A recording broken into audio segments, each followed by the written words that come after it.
CSK ಬಗ್ಗೆ ಇವತ್ತು squad ನೋಡ್ತಾ ಹೋಗೋಣ. ಆಮೇಲೆ ಆಟಗಾರರು ಯಾವ ತರ ಆಡಿದ್ದಾರೆ, ಎಷ್ಟೆಷ್ಟು ರನ್ ಮಾಡಿದ್ದಾರೆ ಅದ್ರ ಬಗ್ಗೆ ಇವತ್ತು ವಿವರಣೆ ನೋಡ್ಕೊಂತ ಹೋಗೋಣ. ನಿಮ್ಗೆ ಗೊತ್ತಿರೋ ಹಂಗೆ 2008ರಿಂದ 2025ರವರೆಗೂ CSK ಇಲ್ಲಿವರೆಗೂ ಗೆದ್ದಿರೋದು 5 ಸಾರಿ ಕಪ್ ಅನ್ನ ಗೆದ್ದಿದೆ. ಇದರಲ್ಲಿ ಈ ವರ್ಷ ಹೊಸದಾಗಿ ಮತ್ತೆ ನಮ್ಮ ಸಂಜು ಸ್ಯಾಮ್ಸನ್ ಅವರು ಕಳೆದ ಬಾರಿ ರೀಸೆಂಟ್ ಆಗಿ ಒಂದು T20 ವರ್ಲ್ಡ್ ಕಪ್ ನಡೀತು. ಆ ವರ್ಲ್ಡ್ ಕಪ್ ಅಲ್ಲಿ ಅತ್ಯುತ್ತಮ ಫಾರ್ಮ್ ಅಲ್ಲಿ ಇತ್ತು, ಅತ್ಯುತ್ತಮ ಬ್ಯಾಟಿಂಗ್ ಮಾಡಿ ಈ ಭಾರತ ಕಪ್ ಗೆಲ್ಲಕ್ಕೆ ಪ್ರಮುಖ ರೂವಾರಿಯಾದಂತ ಸಂಜು ಸ್ಯಾಮ್ಸನ್ ಅವರು ಈ ಬಾರಿ ಎಲ್ಲಿಗೆ ನಮ್ಮ CSK ತಂಡಕ್ಕೆ ಬಂದಿರೋದು ಎಲ್ಲರಿಗೂ ಗೊತ್ತಿರುವಂತ ವಿಚಾರನೆ. ಅದೇ ರೀತಿಯಾಗಿ ಸಂಜು ಸ್ಯಾಮ್ಸನ್ ಅವರು ಇಲ್ಲಿವರೆಗೂ ಆಡಿರೋ ಪಂದ್ಯಗಳು, ಸ್ಟ್ರೈಕ್ ರೇಟು ಮತ್ತೆ ಅವರ ರನ್ಸ್ ಹೆಂಗಿದೆ ಅಂತ ನೋಡ್ತಾ ಹೋಗೋಣ. ಸಂಜು ಸ್ಯಾಮ್ಸನ್ 176 ಮ್ಯಾಚ್ ಆಡಿದ್ದಾರೆ ಇಲ್ಲಿವರೆಗೂ. ಅದರಲ್ಲಿ 4704 ರನ್ ಅನ್ನು ಕಲೆ ಹಾಕಿದ್ದಾರೆ. ಅದರಲ್ಲಿ 3 ಅತ್ಯುತ್ತಮವಾದಂತಹ ಶತಕಗಳಿವೆ, ಮತ್ತೆ 26 ಅರ್ಧ ಶತಕಗಳಿವೆ. ಅವ್ರದ್ದು ಸ್ಟ್ರೈಕ್ ರೇಟ್ ಬಂದ್ಬಿಟ್ಟು 133.05. ಒಳ್ಳೆ ಕನ್ಸಿಸ್ಟೆಂಟ್ ಆಗಿ ಬ್ಯಾಟಿಂಗ್ ಆಡಿ ಕನ್ಸಿಸ್ಟೆಂಟ್ ಆಗಿ ಆಟನ ಮುಂದುವರ್ಸ್ಯಾರ ಅಂತ ಹೇಳ್ಬೋದು. ಅವ್ರ ಹೈ ಸ್ಕೋರ್ ಬಂದ್ಬಿಟ್ಟು 119. ಅದೇ ರೀತಿಯಾಗಿ ಉರ್ಮಿಲ್ ಪಟೇಲ್ ಅವರು ಇನ್ನು ರಣಜಿ ಆಟಗಾರರು. ಅವ್ರಿಗೇನಂತ ಅವಕಾಶಗಳು ಸಿಗದೆ ಇರ್ಬೋದು. ಸಿಕ್ಕಿರೋ 3 ಮ್ಯಾಚ್ ಅಲ್ಲಿ 68 ರನ್ ಮಾಡಿದ್ದಾರೆ. ಅವ್ರ ಹೈ ಸ್ಕೋರ್ ಬಂದ್ಬಿಟ್ಟು 37. ಸ್ಟ್ರೈಕ್ ರೇಟ್ ಚೆನ್ನಾಗಿದೆ ಅವ್ರದ್ದು, 212.50. ಒಳ್ಳೆ ಸ್ಟ್ರೈಕ್ ರೇಟ್ ಅಲ್ಲಿ ಇದ್ದಾರೆ. ಬಟ್ ಸಿಕ್ಕಿರೋ ಅವಕಾಶನ ಯುಟಿಲೈಸ್ ಮಾಡ್ಕೊಂಡ್ರೆ ಅಂತಾನೆ ಹೇಳ್ಬೋದು. ಈ ವರ್ಷ ಇನ್ನೊಂದಿಷ್ಟು ಪಂದ್ಯಗಳನ್ನ ಆಡಕ್ಕೆ ಅವಕಾಶ ಸಿಗ್ಬಹುದು. ಅದೇ ರೀತಿಯಾಗಿ ಆಯುಷ್ ಮಾತ್ರೆ, ಕಳೆದ ಬಾರಿ ಆಯುಷ್ ಮಾತ್ರೆ ಒಂದು ಟ್ರೆಂಡ್ ಅನ್ನ ಕ್ರಿಯೇಟ್ ಮಾಡಿದ್ರು. ಅವರು ಕೆಲವೇ ಕಳೆದ ಬಾರಿ ಸೀಸನ್ ಅಲ್ಲಿ ಮಾತ್ರ ಆಡಿರೋದು IPL. ಅದ್ರ ಹಿಂದೆ ಯಾವುದೇ IPL ಆಡಿರೋಂತ ಅನುಭವ ಇಲ್ಲ ರಣಜಿ ಆಟಗಾರರವರು. ಆಯುಷ್ ಮಾತ್ರೆ ಅವರು 7 ಪಂದ್ಯನ ಆಡಿದ್ದಾರೆ. ಅದರಲ್ಲಿ ಅವರ ರನ್ 240 ರನ್ ಅನ್ನ ಕಲೆ ಹಾಕಿದ್ದಾರೆ, ಒಂದು ಅರ್ಧ ಶತಕ. ಮತ್ತೆ ಅವ್ರದ್ದು ಹೈ ಸ್ಕೋರ್ ಬಂದ್ಬಿಟ್ಟು 94. ಅವ್ರದ್ದು ಸ್ಟ್ರೈಕ್ ರೇಟ್ ಬಂದು 188.98. ಒಳ್ಳೆ ಸ್ಟ್ರೈಕ್ ರೇಟ್ ಮೇಂಟೈನ್ ಮಾಡಿದ್ದಾರೆ. ಇವಾಗಲೂ CSKಗೆ ಓಪನಿಂಗ್ ಆಡ್ತಾ ಇದ್ರು. ಈ ವರ್ಷ ಸಂಜು ಸ್ಯಾಮ್ಸನ್ ಮತ್ತೆ ಋತುರಾಜ್ ಗಾಯಕ್ವಾಡ್ ಇಬ್ರು ಓಪನಿಂಗ್ ಆಫರ್ ಇರೋದ್ರಿಂದ ನೋಡೋಣ ಇವರು ಯಾವ ಕ್ರಮಾಂಕದಲ್ಲಿ ಆಟ ಆಡ್ತಾರ ಅಂತ ಹೇಳಿ ಮ್ಯಾಚ್ ಸ್ಟಾರ್ಟ್ ಆದಾಗ ನಿಮ್ಗೆ ಗೊತ್ತಾಗುತ್ತೆ. ಅದ್ರ ಜೊತೆಗೆ ನಮ್ಮ CSKಗೆ ನಾಯಕ ಪಟ್ಟ ಹೊತ್ತು ನಾಯಕ ಜವಾಬ್ದಾರಿಯನ್ನು ನಿಭಾಯಿಸ್ತಿರುವಂತ ನಮ್ಮ ಋತುರಾಜ್ ಗಾಯಕ್ವಾಡ್ ಅವರು ಚೆನ್ನಾಗಿ ಒಳ್ಳೆ ಪರ್ಫಾರ್ಮೆನ್ಸ್ ಮಾಡಿದ್ದಾರೆ. ಇಲ್ಲಿವರೆಗೂ ಅವರು 71 ಪಂದ್ಯಗಳನ್ನ ಆಡಿದ್ದಾರೆ. ಅದರಲ್ಲಿ 2502 ರನ್ ಅನ್ನು ಕಲೆ ಹಾಕಿದ್ದಾರೆ. ಅದರಲ್ಲಿ 2 ಅತ್ಯುತ್ತಮವಾದ ಶತಕ ಇದೆ ಮತ್ತು 20 ಅರ್ಧ ಶತಕವನ್ನ ಗಳಿಸಿದ್ದಾರೆ. ಅವ್ರ ಹೈ ಸ್ಕೋರ್ ಬಂದ್ಬಿಟ್ಟು 108. ಅವ್ರ ಸ್ಟ್ರೈಕ್ ರೇಟ್ ಬಂದು 137.47. ಒಳ್ಳೆ ಚೆನ್ನಾಗಿರೋ ಸ್ಟ್ರೈಕ್ ರೇಟ್ ಅನ್ನು ಮೇಂಟೈನ್ ಮಾಡಿದ್ದಾರೆ. ಅಂದ್ರೆ ಕನ್ಸಿಸ್ಟೆಂಟ್ ಆಗಿ ಆಡ್ತಾರೆ ಅಂತ ಅರ್ಥ. ಚೇಸ್ ಮಾಡುವಾಗ್ಲಾಗ್ಲಿ, ಸ್ಟಾರ್ಟಿಂಗ್ ಅಲ್ಲಿ ಆಗ್ಲಿ ಚೆನ್ನಾಗಿದೆ. ಡಿಫೆಂಡ್ ಮಾಡುವಾಗ್ಲೂ ಚೆನ್ನಾಗಿ ಡಿಫೆಂಡ್ ಮಾಡಿದ್ದಾರೆ. ಆಮೇಲೆ ನಿಮ್ಗೆಲ್ರಿಗೂ ಗೊತ್ತಿರೋ ಹಂಗೆ ಈಗ ನಾವು ಈ ಲೆಜೆಂಡ್ ಬಗ್ಗೆ ಹೇಳಲೇಬೇಕು. ಅದು ಯಾರು? MSDಗೆ ಈ ಕಳೆದ 2 ಸೀಸನ್ ಇಂದ ಬಹಳಷ್ಟು ಆಡಕ್ಕೆ ಅವಕಾಶ ಸಿಕ್ಕದೇ ಇರ್ಬೋದು. ಬಟ್ ಗ್ರೌಂಡ್ ಅಲ್ಲಿ ಇದ್ರೆ ಆ ಕಿಕ್ಕೇ ಬೇರೆ, ಫ್ಯಾನ್ಸ್ ಅವ್ರಿಗೆ ಕೊಡೋ ಗೌರವನೇ ಬೇರೆ. ಸಿಕ್ಕಿರೋ 3 ಬಾಲು 2 ಬಾಲಲ್ಲೇ 6 ಅನ್ನು ಹೊಡೆದು ಪ್ರೇಕ್ಷಕರಿಗೆ ಹಬ್ಬದ ಊಟನೇ ಉಣಬಡಿಸ್ರ ಅಂತ ಹೇಳಿದ್ರೆ ತಪ್ಪಾಗ್ಲಿಕ್ಕಿಲ್ಲ. ಮಹೇಂದ್ರ ಸಿಂಗ್ ಧೋನಿ ಅವರು ಇಲ್ಲಿವರೆಗೂ 278 ಮ್ಯಾಚ್ ಆಡಿದ್ದಾರೆ. ನೋಡ್ಬೋದು, ಅಷ್ಟು ವಯಸ್ಸಾದ್ರೂ ಈ ವಯಸ್ಸಲ್ಲಿ ಅಷ್ಟೊಂದು ಮ್ಯಾಚ್ ಗಳನ್ನ ಆಡಿರೋ ಇಂಡಿಯಾದಲ್ಲಿ ಅವರು ಒಬ್ರು ಅಂತ ಹೇಳ್ಬೋದು. 5439 ರನ್ ಅನ್ನು ಕಲೆ ಹಾಕಿದ್ದಾರೆ. ಅದರಲ್ಲಿ 24 ಅರ್ಧ ಶತಕ ಇದೆ. ಅವ್ರದ್ದು ಹೈ ಸ್ಕೋರ್ ಬಂದ್ಬಿಟ್ಟು 84. Strike rate 137.45.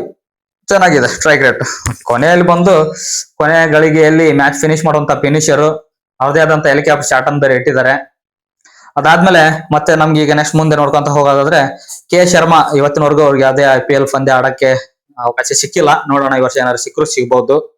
ಆಮೇಲೆ A ಖಾನ್ 12 ಮ್ಯಾಚ್ ಆಡಿದ್ದಾರೆ, 115 ರನ್ ಅನ್ನ ಕಲೆ ಹಾಕಿದ್ದಾರೆ. ಅದರಲ್ಲಿ 1 ಅರ್ಧ ಶತಕ. ಹೈ ಸ್ಕೋರ್ ಬಂದ್ಬಿಟ್ಟು 51. ಸ್ಟ್ರೈಕ್ ರೇಟ್ ಬಂದು 110.58. ಆಮೇಲೆ ಸರ್ಫರಾಜ್ ಖಾನ್ ಈ ಹಿಂದೆ ಬೇರೆ ಟೀಮ್ ಅಲ್ಲೆಲ್ಲ ಆಡಿದ್ದಾರೆ, ನಿಮ್ಗೆ ಕೇಳಿದ್ರೆ ಹೆಸರು. ಚೆನ್ನಾಗಿ ಆಡಿದ್ದಾರೆ, ಒಂದು ಕನ್ಸಿಸ್ಟೆಂಟ್ ಆಗಿ ಆಟ ಆಡಿದ್ದಾರೆ. ಅವರು 48 ಮ್ಯಾಚ್ ಅನ್ನು ಆಡಿದ್ದಾರೆ. ಅದರಲ್ಲಿ ಅವರು ಗಳಿಸಿರುವ ರನ್ನು 585. ಅದರಲ್ಲಿ 1 ಶತಕ ಇದೆ, 67 ಅವ್ರದ್ದು ಇಲ್ಲಿವರೆಗೂ ಹೈ ಸ್ಕೋರ್. ಅವ್ರ ಸ್ಟ್ರೈಕ್ ರೇಟ್ ಬಂದ್ಬಿಟ್ಟು 130. ಅದೇ ರೀತಿಯಾಗಿ ಆಲ್ ರೌಂಡರ್ ಬಗ್ಗೆ ನೋಡ್ಕೊಂತ ಹೋಗೋಣ. ಸೌತ್ ಆಫ್ರಿಕಾದ ಮರಿ ವಿಲಿಯರ್ಸ್ ಅಂತಾನೆ ಹೇಳ್ತಾರೆ ಇವ್ರಿಗೆ. ಅವರು ಚೆನ್ನಾಗಿ ಬ್ಯಾಟಿಂಗ್ ಆಡ್ತಾರೆ. ಸೊ 16 ಪಂದ್ಯಗಳನ್ನ ಆಡಿದ್ರು ಇಲ್ಲಿವರೆಗೂ. ಅವ್ರದ್ದು ಸ್ಟ್ರೈಕ್ ರೇಟ್ ಬಂದು 153.20. ಇಲ್ಲಿವರೆಗೂ 16 ಪಂದ್ಯದಲ್ಲಿ 455 ರನ್ ಗಳಿಸಿದ್ದಾರೆ. ಅದರಲ್ಲಿ 2 ಅರ್ಧ ಶತಕವನ್ನು ಗಳಿಸಿದ್ದಾರೆ. ಅವರ ಹೈ ಸ್ಕೋರ್ ಬಂದ್ಬಿಟ್ಟು 57. ಆಮೇಲೆ ಅವ್ರಾದ್ಮೇಲೆ ಶಿವಮ್ ಡೂಬೆ ಅಂತೂ ಇತ್ತೀಚೆಗೆ ಒಳ್ಳೆ ಫಾರ್ಮ್ ಅಲ್ಲಿ ಇದ್ರು, ಒಳ್ಳೆ ಫಾರ್ಮೆಟ್ ಒಳ್ಳೆ ಚೆನ್ನಾಗಿ ಆಡಿದ್ದಾರೆ. T20 ಫಾರ್ಮೆಟ್ ಹೇಳಿ ಮಾಡಿಸಿದವರು. ಮೊದ್ಲೆಲ್ಲ ಬರೀ ಸ್ಪಿನ್ನರ್ ಗೆ ಸಿಕ್ಸ್ ಹೊಡಿತಾ ಇದ್ರು, ಇವಾಗ ಸ್ಪೀಡ್ಗೂ ಸಿಕ್ಸ್ ಹೊಡೆದನ್ನು ಪ್ರಾಕ್ಟೀಸ್ ಮಾಡಿದ್ದಾರೆ. ಸೊ ಚೆನ್ನೈ ಟೀಮ್ಗೆ ಅವರು ಒಂಥರ ಆದ ಸ್ತಂಭನೆ.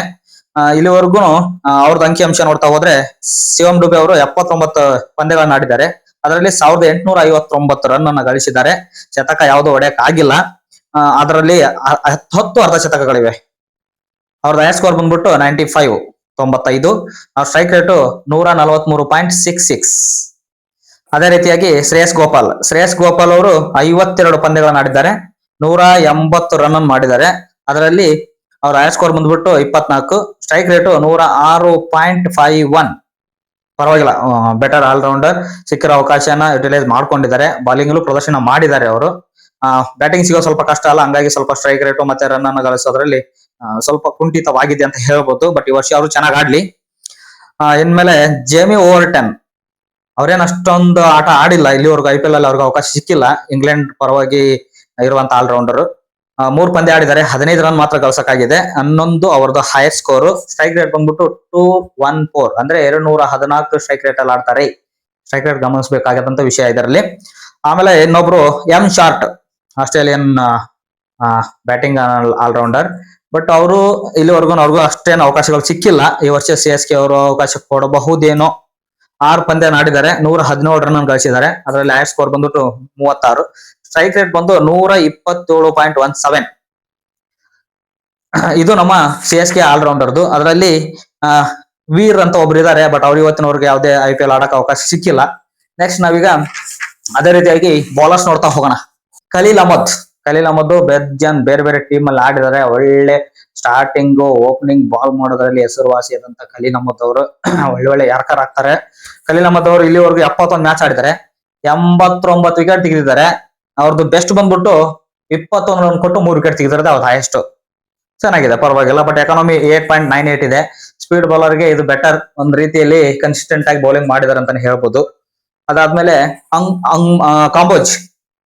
ಕಾಂಬೋಜ್ ಅವರು ಇಲ್ಲಿವರೆಗೂ 11 ಮ್ಯಾಚ್ ಆಡಿದ್ದಾರೆ, 10 ವಿಕೆಟ್ ಗಳಿಸಿದ್ದಾರೆ.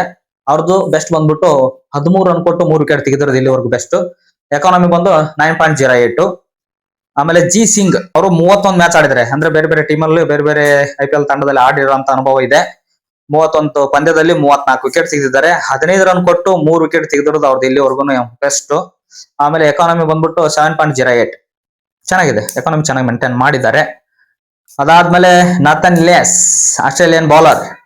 ಈ ವರ್ಷ CSK ಪರವಾಗಿ ಆಡ್ತಾ ಇದ್ದಾರೆ. ಮೊನ್ನೆ T20 ವಿಶ್ವಕಪ್ ಅಲ್ಲಿ ಒಂದು ತಕ್ಕ ಮಟ್ಟಿಗೆ ಅವರ ಪ್ರದರ್ಶನ ಚೆನ್ನಾಗಿತ್ತು. ಈ ಸಲ CSK ಪರ ಇದ್ದಾರೆ, ನೋಡೋಣ ಅವ್ರು ಯಾವ ರೀತಿಯಲ್ಲಿ ಈ ಒಂದು ವರ್ಷ ಅವ್ರು ಚೆನ್ನಾಗಿ IPL ಅಲ್ಲಿ ಯಾವ ರೀತಿ ಗುರುತಿಸ್ಕೊಂಡು ವಿಕೆಟ್ ತೆಗಿತಾರೆ ಅಂತ ಕಾದ್ ನೋಡ್ಬೇಕು.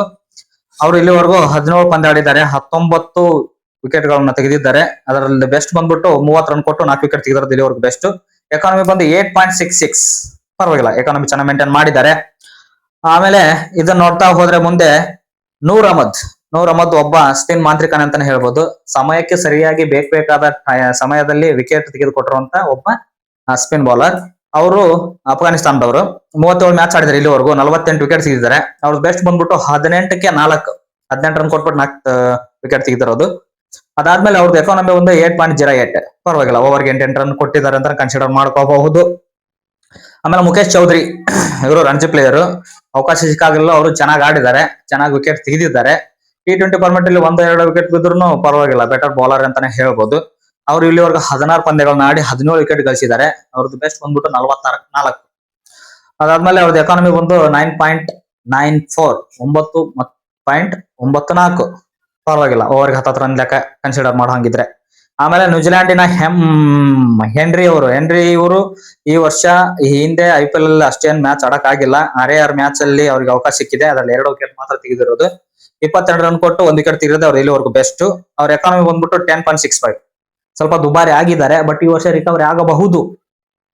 T20 ವರ್ಲ್ಡ್ ಕಪ್ ರೀಸೆಂಟ್ ಆಗಿ ಮುಗಿಸಿರೋದ್ರಿಂದ ಇನ್ನೊಂದಿಷ್ಟು ಅನುಭವನೆಲ್ಲ IPL ದಾರಿ ಎರೆಯುವಂತ ಅವಕಾಶಗಳು ಇದೆ. ನೋಡಿದ್ರೆ ಮ್ಯಾಚ್ ಆಡಿದ್ರೆ ಗೊತ್ತಾಗುತ್ತೆ ಮುಂದೆ ಏನಂತ. ಆಮೇಲೆ ರಾಹುಲ್ ಚಹರ್ ಅವರು ಬೇರೆ ಬೇರೆ ಟೀಮ್ ಅಲ್ಲಿ ಒಳ್ಳೆ ಅತ್ಯುತ್ತಮ ಬೌಲಿಂಗ್ ಮಾಡಿ ಒಳ್ಳೆ ಪ್ರದರ್ಶನ ಕೊಟ್ಟಿರುವಂತಹ ಆಟಗಾರರು. ಈಗ ಸದ್ಯಕ್ಕೆ CSK ಪರವಾಗಿ ಆಡ್ತಾ ಇದ್ದಾರೆ. ಈ ವರ್ಷ 79 ಪಂದ್ಯಗಳನ್ನ ಆಡಿ 75 ವಿಕೆಟ್ ಗಳಿಸಿದ್ದಾರೆ. ಇಲ್ಲಿವರೆಗೂ ಅವ್ರದ್ದು ಬೆಸ್ಟ್ 20 ರನ್ ಕೊಟ್ಟು 4 ವಿಕೆಟ್ ತೆಗೆದಿರೋದು ಬೆಸ್ಟ್. ಅವ್ರದ್ದು ಎಕಾನಮಿ ಚೆನ್ನಾಗಿದೆ, 7.72. ಪರವಾಗಿಲ್ಲ, ಸ್ಪಿನ್ ಬೌಲರ್ ಒಳ್ಳೆ ಎಕಾನಮಿ ಮೇಂಟೈನ್ ಮಾಡಿದ್ದಾರೆ. ಅದಾದ್ಮೇಲೆ ಜೆ ಪೋಕ್ಸ್ ಅಂತ ಒಬ್ಬ ಪ್ಲೇಯರ್, ಇಲ್ಲಿವರೆಗೂ ಅವ್ರಿಗೆ ಏನಂತ ಬರೋ ಅವಕಾಶ ಸಿಕ್ಕಿಲ್ಲ ಅನ್ನೋ ಕಾರಣಕ್ಕೆ ಅವ್ರು ಏನು ಅಂಕಿ ಅಂಶದಲ್ಲಿ ದೊಡ್ಡ ಬದಲಾವಣೆಗಳು ಏನಾಗಿಲ್ಲ. 9 ಪಂದ್ಯಗಳನ್ನ ಆಡಿ 13 ವಿಕೆಟ್ ಗಳನ್ನ ಗಳಿಸಿದ್ದಾರೆ. 41-4 ಇಲ್ಲಿವರೆಗೂ ಆಗಿರೋಂತ ಬೆಸ್ಟ್.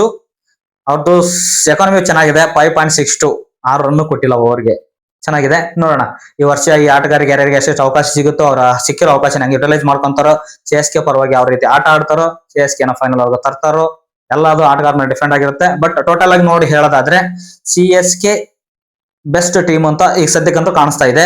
ಮುಂದೆ ಮ್ಯಾಚ್ ಸ್ಟಾರ್ಟ್ ಆದಾಗ ಅಪೋನೆಂಟ್ ಪ್ಲೇಯರ್ಸ್ ಮತ್ತೆ ಈ ಪ್ಲೇಯರ್ಸ್ ಅಲ್ಲಿ ನಡೆಯುವಂತ ಯುದ್ಧದಲ್ಲಿ ಯಾರು ಗೆಲ್ತಾರಂತ ಕಾಯ್ದು ನೋಡೋಣ. So thank you friends. ಇದೇ ರೀತಿಯಾಗಿ ನಿಮಗೆ ನಾವು ಕೊಟ್ಟಿರೋ ಮಾಹಿತಿ ಸಂಪೂರ್ಣವಾಗಿ ಅರ್ಥ ಆಗಿದ್ರೆ, ಚೆನ್ನಾಗಿದೆ ಅಂತ ಅನ್ಸಿದ್ರೆ ಕಮೆಂಟ್ ಮಾಡ್ರಿ. ಏನಾದ್ರು ಬಿಟ್ಟಿದ್ರು ಕಮೆಂಟ್ ಮಾಡ್ರಿ. ನೀವು ಮಾಡೋ ಕಮೆಂಟ್ ನಮ್ ನೆಕ್ಸ್ಟ್ ವಿಡಿಯೋಕ್ಕೆ ಒಂದಿಷ್ಟು ದಾರಿದೀಪ ಆಗ್ಲಿ. ಹಾಗೂ ನಮ್ಮ 7 ಸ್ಟಾರ್ AS ನನ್ನ ಯೂಟ್ಯೂಬ್ ಚಾನಲ್ ಸಬ್ಸ್ಕ್ರೈಬ್ ಮಾಡ್ರಿ, ಕಮೆಂಟ್ ಮಾಡಿ, ಲೈಕ್ ಮಾಡಿ. Thank you for watching.